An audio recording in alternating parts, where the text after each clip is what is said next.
let me answer the second part of your question right away.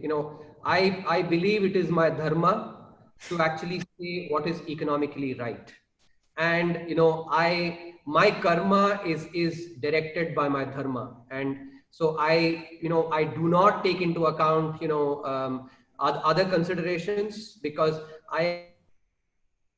my role is to actually say what is the right thing, and that is what I take that very seriously, and that is internally what I bring about. Now, the first part of your question, which is on wealth, on ethical wealth creation. I think Yes. survey talked about ethical wealth creation. I think it did not talk only about wealth creation. I think that is very important to keep in mind. And this is, this idea, of course, has evolved in, the 10 years that I have been in India after having done my PhD. So, of course, I 3/4 of my life has been spent in India. I spent a decade in the United States, but, when I came back, I have seen that, this is true not only in India, but elsewhere in the world as well, that when you look at sustainable models, when you look at firms that have really, stood the test of time, or firms that have, sort of become legendary, or even countries, they have done that by focusing on the long run, not just, in a bubble-like manner where you created wealth for, let's say, a short period by, not caring about the process, just thinking about the outcome. And I think, if you can there are many examples that you will read about today, some of them who are basically fighting extradition, in the United Kingdom. So those are the kind of examples of, short-run behavior, myopic behavior. Yeah.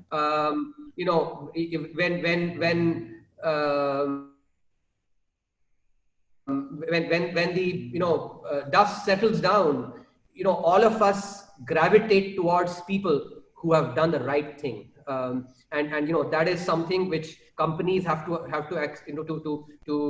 appreciate. Countries also have to appreciate, and that is why the theme for this year's survey was ethical wealth creation. And that's the other important part which actually I brought in, which is, while I have been fortunate, and Abhishek, you've been fortunate as well to to learn the Western view of the world, where we've been educated.